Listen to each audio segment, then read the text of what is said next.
Assalamualaikum warahmatullahi wabarakatuh. Pada siang ini saya akan menyampaikan presentasi mata kuliah etika lingkungan pada topik 11 yaitu mengenai iptek dan etika lingkungan. Topik ini diambil dari buku etika lingkungan karangan dari Sony Vera. Pada kelompok 5 ini kami terdiri dari Mardiansa, Ibu Martida, dan Bapak Fitrian. Dosen pengampu pada mata kuliah ini adalah Profesor Baduri. Selanjutnya saya akan menjelaskan satu persatu, kemudian dilanjutkan oleh Ibu Martida dan Bapak Fitrian.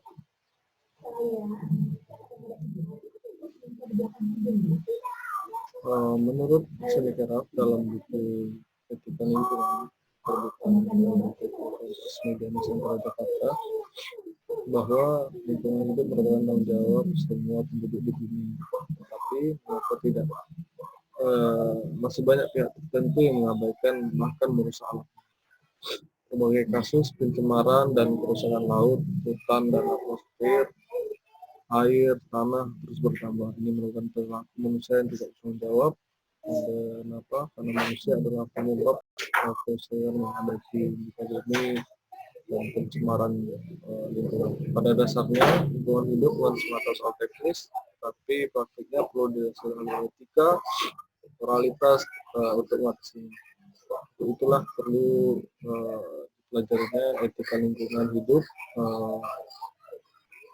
yang membentengi moral manusia dalam kehidupannya sehari-hari. Ini juga memberikan beberapa persoalan etika lingkungan hidup, termasuk membahas konsep antropocentrisme, geosentrisme, dan ekosentrisme, asasi alam, masih juga kaitannya dengan kearifan lokal dalam lingkungan hidup. Dan pada topik pembahasan ini kami akan membahas tentang ilmu pengetahuan teknologi dan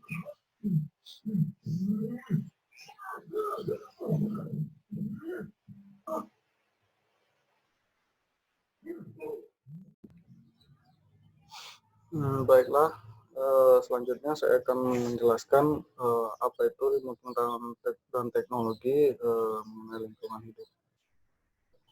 Ilmu pengetahuan dan teknologi ialah teknologi yang berkaitan dengan pemanfaatan dalam kaitannya dengan manajemen lingkungan sumber daya manusia, termasuk juga sumber daya alam yang tersusun secara sistematis dengan menggunakan metode tertentu untuk menjelaskan gejala-gejala tertentu pada terhadap lingkungan tanpa merusak keseimbangan dari lingkungan tersebut.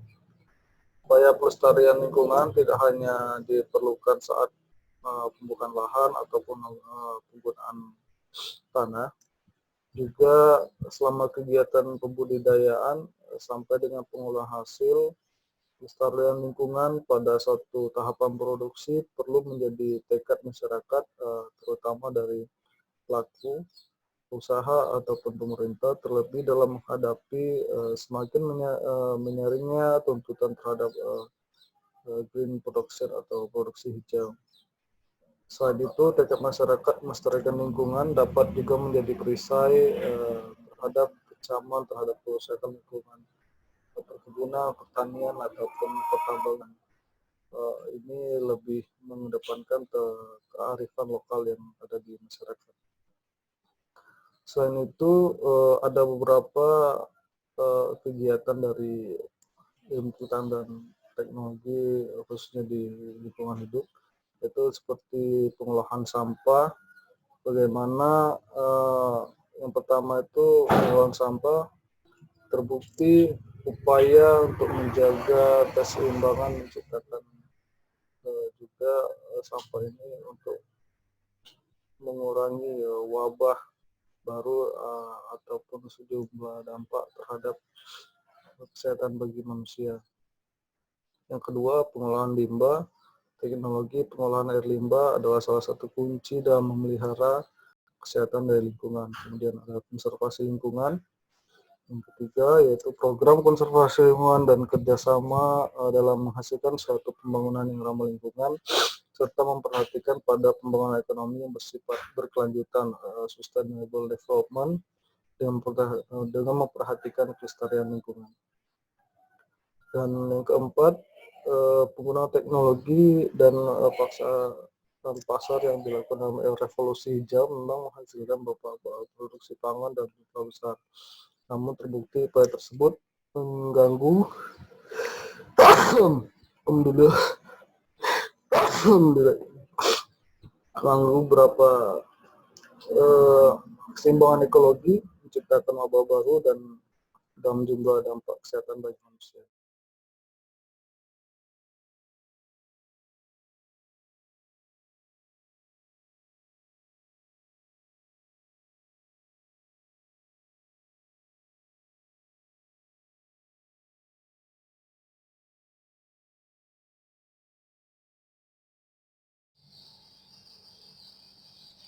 Assalamualaikum warahmatullahi wabarakatuh. Saya Marnida, kelompok 5, mata kuliah Etika Lingkungan. Adapun judulnya Iptek dan Etika Lingkungan. Kontradiksi dan paradigma yang mekanistis dan reduksionistis. Salah satu fenomena menarik sehubungan dengan pengembangan dan kemajuan ilmu pengetahuan modern sekarang ini adalah kontradiksi-kontradiksi yang diperlihatkan ilmu pengetahuan. Salah satunya tentang otonomi dan klaim bebas nilai ilmu pengetahuan pada paradigma mekanisme reduksionistis di atas. Pertama, otonomi ilmu pengetahuan adalah alat pengaman untuk menjamin objektivitas ilmu pengetahuan agar kebenaran yang dikejar oleh ilmu pengetahuan benar-benar objektif, kendati tidak pernah mutlak.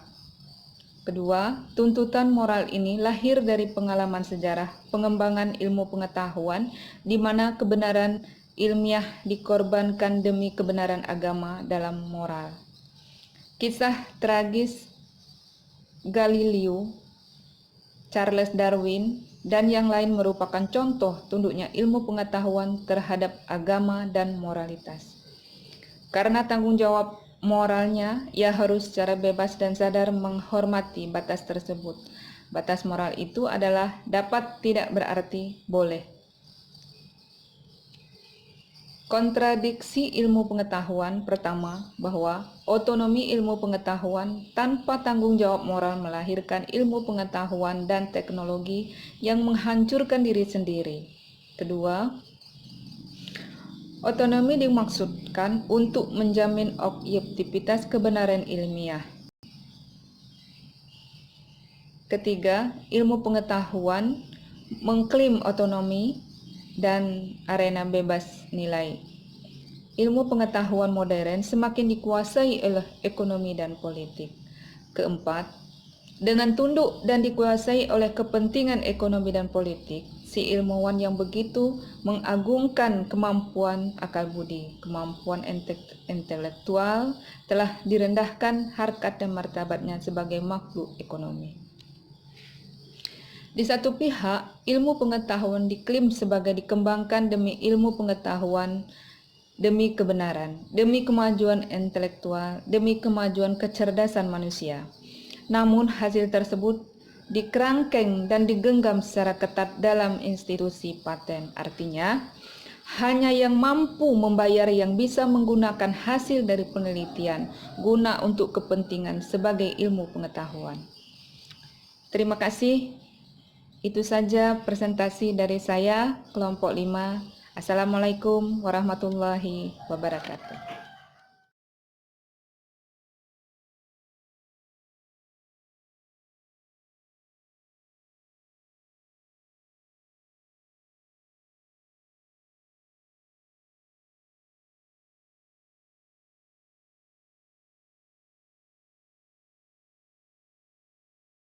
Assalamualaikum warahmatullahi wabarakatuh. Baik, kali ini saya akan membuat presentase mengenai tugas yang diberikan dalam mata kuliah etika lingkungan. Berkenaan dengan peran atau cara pandang dan cara pandang yang dikontraskan untuk pengimplementasian paradigma holistik terhadap studi AMDAL. Hendaknya pada saat melakukan studi AMDAL, paradigma dipakai adalah paradigma secara holistik ekologis, bukan paradigma secara kartesian, di mana paradigma holistik ekologis itu harus melibatkan banyak pakar, tidak hanya pada pakar-pakar secara teknologi saja, seperti yang biasanya dianut oleh paradigma kartesian, yaitu mereka lebih egois, hanya membahas kepada masalah teknis saja. Seperti saat ini saya berada di Rumah Sakit Hasanuddin Damra. Penyusunan studi AMDAL untuk dokumen rumah sakit ini harusnya melibatkan banyak para ahli atau pakar, ahli di bidang selain teknologi, harus ada para ahli di bidang sosial budaya, kemasyarakatan, terutama masalah nilai atau etika. Pendekatan holistik ekologis seharusnya dilibatkan lebih dominan lagi terhadap kaji studi AMDAL dalam rumah sakit ini, karena paradigma holistik ekologis itu membahas masalah etika, masalah nilai yang ada di dokumen AMDAL tersebut. Keterlibatan masyarakat dalam menyusun studi mengenai AMDAL rumah sakit ini harus transparansi, harus jujur, harus terbuka. Apabila dampak dari kegiatan rumah sakit ini melibatkan nanti kepada masyarakat, maka semua itu akan merugikan pihak rumah sakit sendiri. Poin yang harus kita ambil dari cara pandang paradigma holistik ekologis, yaitu bahwa studi AMDAL harus bersifat ilmiah, wajib berpihak pada kebenaran dan kejujuran. Proses pelaksanaannya harus menjadikan para ahli bertanggung jawab penuh terhadap proses pembuatan atau proses penyusunan dokumen studi AMDAL itu. Mereka harus bertanggung jawab secara moral dan secara intelektual, karena pelaksanaannya nanti akan melibatkan banyak hal dan akan berpengaruh kepada masyarakat di sekitar rumah sakit ini. Sekian mungkin pemaparan dari saya melihat cara pandang paradigma holistik ekologis yang harus dominan, tidak hanya paradigma kartesian terhadap studi AMDAL rumah sakit di Bungkul Selatan. Terima kasih. Assalamualaikum warahmatullahi wabarakatuh. Harus transparansi, harus jujur, harus terbuka. Apabila dampak dari kegiatan rumah sakit ini melibatkan nanti kepada masyarakat, maka semua itu akan merugikan pihak rumah sakit sendiri. poin yang harus kita ambil dari cara pandang paradigma holistik ekologis, yaitu bahwa studi AMDAL harus bersifat ilmiah, wajib berpihak pada kebenaran dan kejujuran. Proses pelaksanaannya